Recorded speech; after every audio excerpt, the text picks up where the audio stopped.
The autumn rain drummed steadily against the windows of the Philosopher's Corner, a dimly lit academic bar tucked away in the University District of Cambridge, Massachusetts. Steam rose from coffee cups, and whispered conversations filled the air with the comfortable murmur of intellectual discourse.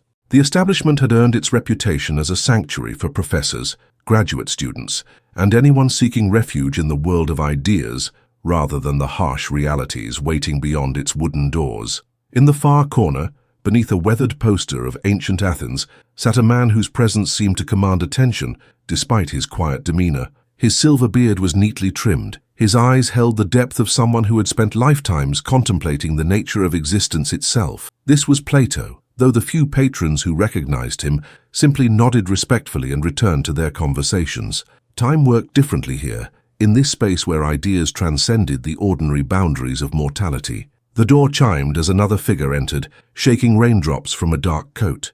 Michel Foucault moved with the deliberate grace of someone accustomed to challenging every assumption, every comfortable certainty. His bald head gleamed under the amber light as he scanned the room, his sharp eyes settling on the solitary figure in the corner. A knowing smile crossed his lips. "May I?" Foucault gestured to the empty chair across from Plato, his French accent adding a musical quality to his English. Plato looked up from his book, a worn copy of mathematical proofs, and nodded toward the chair. "Please, though I suspect this is no chance encounter." "Nothing ever is," Foucault replied, settling into his seat and signaling the bartender for wine. "I've been curious about your perspective on truth, particularly given our rather different conclusions about its nature." The bartender, a philosophy graduate student who understood the gravity of such moments, quietly delivered a glass of red wine to Foucault and refreshed Plato's herbal tea without interruption. The two thinkers regarded each other across the small table, the weight of centuries of philosophical inquiry hanging between them. "Ah," Plato said, closing his book with careful deliberation. "You wish to discuss whether truth exists independent of human construction or whether it is merely the product of power relations and social discourse." "Precisely." Foucault took a sip of wine, his eyes never leaving Plato's face. "Though I would hardly call it merely anything. The mechanisms by which societies construct truth are far more complex and fascinating than any abstract ideal floating in some celestial realm." The ambient noise of the bar seemed to fade as other conversations quieted, as if the very atmosphere recognized the significance of what was about to unfold. Outside, the rain intensified, creating a rhythmic backdrop that seemed to emphasize the growing tension between these two giants of thought. Plato leaned forward slightly, his fingers steepled in front of him. "Michael, you speak of construction as if truth were no more substantial than a building that can be torn down and rebuilt according to the whims of those in power. But tell me, when a mathematician proves that the square root of 2 is irrational, is that truth subject to the political climate of his era?" "But that's exactly my point," Foucault countered, his voice gaining intensity. "The very fact that we privilege mathematical proof as a form of truth reveals the power structures at work. Why do we accept mathematical reasoning as more valid than, say, mystical revelation or traditional wisdom? Because institutions, universities, governments, scientific academies have decreed it so. Your eternal truths are simply the victorious narratives of dominant power structures." A group of graduate students at a nearby table had stopped their own discussion entirely, straining to catch every word. The bartender moved with exaggerated care, clearly hoping to avoid any sound that might interrupt this extraordinary exchange. Plato's eyes flashed with something between amusement and exasperation. "So you would have us believe that 2 + 2 = 4 only because some authority has declared it so? That justice, beauty, and goodness have no existence beyond the pronouncements of those who happen to hold sway at any given moment?" "I would have us recognize," Foucault replied, leaning back in his chair with the confidence of someone who had spent decades demolishing such certainties, "that the very categories we use to understand reality, including your beloved forms, are historically contingent products of specific social arrangements. The ancient Greeks had their truths, the medieval Christians had theirs, we have ours. Each believes their vision reflects eternal reality, yet each is merely the crystallization of particular power relations." The fire in the corner fireplace crackled, sending shadows dancing across their faces. Plato's expression had grown more serious, the lines around his eyes deepening as he considered the implications of Foucault's position. "If you are correct," Plato said slowly, "then we are left in a world without foundation, where might makes right, and knowledge becomes indistinguishable from propaganda. Is that truly the vision of human existence you wish to defend? Foucault smiled, but there was no warmth in it. I wish to defend the truth about truth, Plato. And the truth is that your eternal forms have been used to justify every form of oppression imaginable. When those in power claim access to unchanging reality, they inevitably use that claim to silence those who see the world differently. The conversation had drawn the attention of the entire bar now, though no one dared approach their table. The bartender had ceased all pretense of working, standing motionless behind the counter, as if witnessing a cosmic event. Outside, the storm had intensified, but within these walls the real tempest was just beginning. Plato set down his teacup with deliberate precision, the slight clink against the saucer seeming unnaturally loud in the hushed atmosphere. His eyes held the patience of someone who had spent eternity defending the same fundamental truths against an endless parade of skeptics. Michel, your cynicism runs so deep that you cannot see the very foundation upon which your own arguments rest. Plato began, his voice carrying the authority of someone who had glimpsed ultimate reality. When you claim that truth is constructed by power relations, you are asserting something you believe to be true about the nature of truth itself. But according to your own logic, this assertion is merely the product of your particular historical moment and social position. Why should anyone accept it? Foucault's fingers drummed against his wineglass, creating tiny ripples on the surface of the dark liquid. Because unlike your transcendent forms, my analysis can be tested, verified, demonstrated through historical examination. We can trace the genealogies of our supposedly eternal truths and watch them emerge, transform, and sometimes disappear entirely. And what makes historical examination a privileged method of discovering truth? Plato pressed. You speak as if empirical investigation provides access to reality that philosophical contemplation cannot. But this preference is itself a product of the modern European mindset that privileges certain forms of knowledge over others. You have not escaped the problem of perspective. You have simply chosen a different one. The fire popped in the fireplace, sending a shower of sparks up the chimney. Several patrons had quietly moved closer, arranging themselves at tables within earshot while maintaining the pretense of their own conversations. The graduate student bartender had abandoned any pretense of discretion and was openly listening, his notebook surreptitiously positioned to capture fragments of the discussion. Foucault leaned forward, his eyes bright with intellectual combat. But there's a crucial difference, Plato. I acknowledge the historical contingency of my own perspective. I don't claim access to some realm beyond human experience where eternal truths reside, immune to change and criticism. Your philosophy, however noble its intentions, ultimately serves to mystify power relations by locating authority in an unreachable beyond. You mistake the direction of the relationship, Plato replied, his voice taking on the tone of a teacher addressing a particularly clever but misguided student. Power does not create truth. Truth creates the possibility of genuine authority. When a ruler governs justly, he does so not because he has constructed justice according to his preferences, but because he has aligned himself with the eternal form of justice. When he fails to do so, he becomes a tyrant, no matter what his subjects might be forced to call him. And who determines this alignment? Foucault shot back. Who decides whether a ruler has accessed your eternal justice or is merely a tyrant in disguise? In practice, it is always those with the power to enforce their interpretation. Your forms become weapons in the hands of those who claim privileged access to them. The rain outside had taken on an almost violent intensity, lashing against the windows with a fury that seemed to mirror the growing passion of their debate. Plato's hands remained steady on the table, but his voice carried new urgency. Consider mathematics again, since you seem reluctant to address it directly, Plato said. When we say that a circle is a set of points equidistant from a center, are we describing something we have invented or something we have discovered? No physical circle is perfect. They are all rough approximations. Yet the perfect circle exists as a form, and it is this perfect circle that makes our imperfect geometric reasoning possible. But why privilege geometric reasoning at all? Foucault countered. Ancient cultures developed entirely different ways of understanding space and relationships. The Euclidean geometry you treat as eternal truth was simply one possible system among many. Non-Euclidean geometries work perfectly well for navigating the curved spacetime that modern physics has revealed. Your eternal forms are historical artifacts masquerading as timeless realities. Plato's expression grew grave, the weight of his conviction lending gravity to every word. If there are no eternal standards, Michel, then there can be no meaningful critique of power. Your own genealogical method depends on the assumption that we can distinguish between more and less adequate accounts of historical development. But what makes one interpretation better than another, if not its approximation to the truth about what actually happened? The quality of an interpretation is not measured against some transcendent standard, Foucault replied, his voice growing more animated. It is evaluated in terms of its explanatory power, its coherence, its ability to make sense of the evidence while acknowledging its own limitations. This is a far more honest approach than pretending to have access to eternal verities. Yet explanatory power and coherence, these are themselves standards that you seem to treat as valid, regardless of historical context.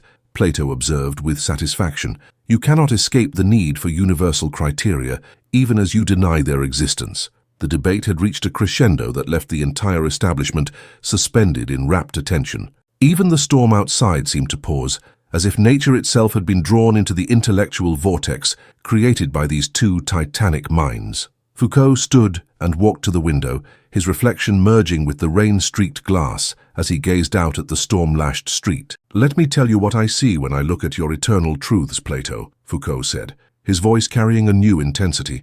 "I see the Inquisition burning heretics in the name of eternal moral law. I see colonial administrators justifying the subjugation of indigenous peoples by appealing to universal standards of civilization. I see every form of oppression that has ever claimed legitimacy through reference to some unchanging order that conveniently supports the interests of those in power." He turned back to face Plato, his eyes blazing with the passion of someone who had dedicated his life to exposing the mechanisms of domination. "Your forms are not innocent philosophical abstractions.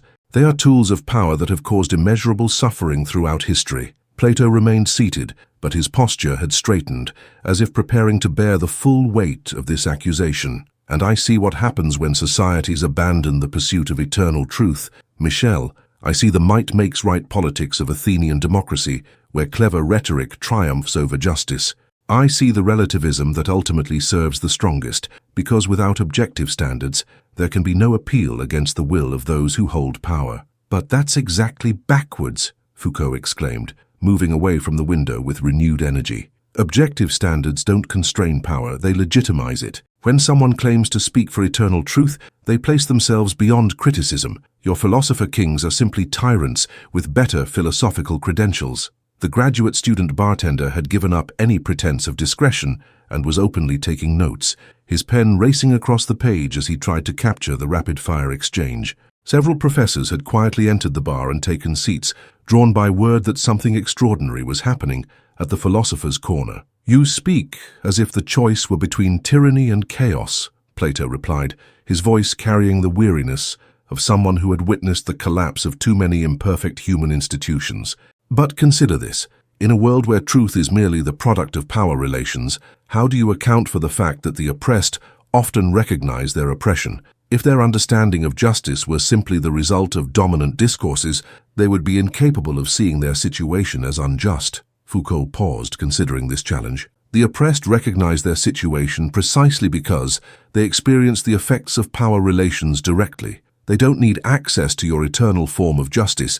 They feel the boot on their necks. Their resistance emerges from lived experience, not philosophical contemplation. But resistance presupposes standards," Plato pressed. "When someone resists oppression, they do so because they believe their treatment is wrong, not merely different, not simply the product of alternative power arrangements, but genuinely unjust. This belief implies a standard of justice that transcends the particular configuration of power in their society. Or it implies that power relations are never total, never completely successful in shaping consciousness," Foucault countered. "Resistance emerges from the gaps and contradictions within dominant discourses, not from access to transcendent truth. People resist because power produces its own forms of counterconduct, not because they have glimpsed your eternal forms."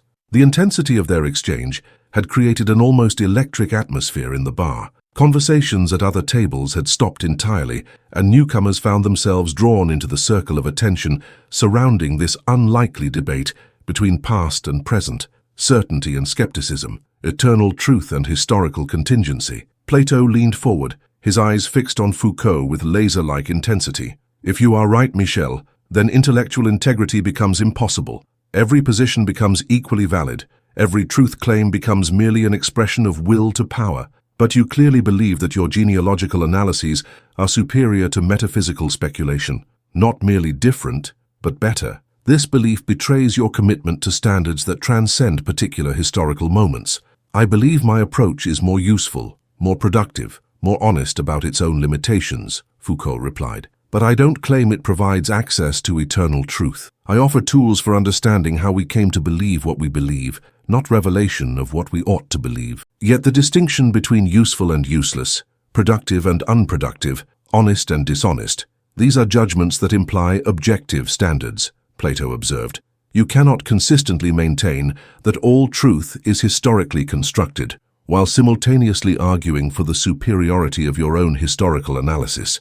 As the night deepened and the storm began to subside outside, the two philosophers found themselves at an impasse that seemed to reflect the fundamental tension between security and freedom, certainty and critique that had haunted human thought for millennia. The bar had gradually filled with academics drawn by rumors of this extraordinary encounter, but the crowd maintained a respectful silence, as if witnessing a sacred ritual. Foucault returned to his seat, his wineglass now empty but forgotten. The passion that had driven their debate was giving way to something deeper, a mutual recognition of the profound difficulty of the questions they were grappling with. Perhaps, Foucault said slowly, we are both prisoners of our own historical moments. You, writing in the shadow of Athenian political chaos, naturally sought stability in eternal forms. I, writing in the aftermath of the 20th century's totalitarian nightmares, naturally emphasized the dangers of claims to absolute truth. Plato nodded thoughtfully. It may be that we are addressing different aspects of the same fundamental human predicament. Without some notion of objective truth, we cannot meaningfully speak of justice or resist oppression. But without recognition of how truth claims can be manipulated by power, we cannot protect ourselves from those who would abuse their authority. The question then becomes, Foucault mused, whether it is possible to maintain critical distance from our own truth claims without falling into complete relativism. Can we acknowledge the historical contingency of our beliefs while still treating some beliefs as more worthy than others? And conversely, Plato added, can we maintain confidence in objective standards while remaining vigilant against those who would use such standards to silence legitimate dissent? Perhaps the tension between us is not a problem to be solved, but a creative contradiction to be lived with. The fire in the fireplace had burned low, casting long shadows across their faces. The storm outside had finally begun to clear, revealing glimpses of stars through the breaking clouds. The bartender, recognizing the significance of the moment, quietly refilled their drinks without being asked. There is wisdom in your genealogical method, Michel, Plato admitted. By showing how our supposedly eternal truths emerged from particular historical circumstances, you protect us from the tyranny of unexamined assumptions. But there is also danger in reducing all truth claims to mere expressions of power. Some things are genuinely worth fighting for, even dying for, and not because they serve our interests, but because they are right. And there is value in your insistence on objective standards, Plato, Foucault conceded. Without some notion of truth that transcends particular perspectives, critique itself becomes impossible. But we must remain perpetually vigilant against the tendency to mistake our own limited understanding for eternal truth. The moment we stop questioning our certainties, we become instruments of oppression. The crowd in the bar seemed to release a collective breath they had been holding. The debate had not resolved in triumph for either side, but in something more valuable, a recognition of the complexity and importance of the questions they had been wrestling with. Perhaps, Plato suggested, the pursuit of truth requires both the confidence to make judgments and the humility to revise them. We need the courage to stand for something, but also the wisdom to remain open to correction. A dynamic tension rather than a static resolution, Foucault agreed. Truth as an ongoing process rather than a finished product, something we approach asymptotically, never fully grasping but never abandoning the attempt. As the evening drew to a close and the last customers began to drift away into the now clear night, the two philosophers sat in comfortable silence, each recognizing in the other a worthy adversary who had pushed them to clarify and deepen their own understanding. The great questions they had grappled with remained unanswered, but perhaps that was as it should be. Some tensions are too valuable to resolve, some debates too important to end. The truth about truth, it seemed, was that it could not be captured by any single perspective, no matter how brilliant or well defended. It required the ongoing dialogue between certainty and skepticism, between the eternal and the historical, between Plato's vision of unchanging forms and Foucault's genealogy of power. In their disagreement, they had discovered something approaching wisdom, not the comfortable certainty either had started with, but the more mature recognition that the most important truths are often found in the space between opposing viewpoints, in the creative tension that keeps thought alive and growing.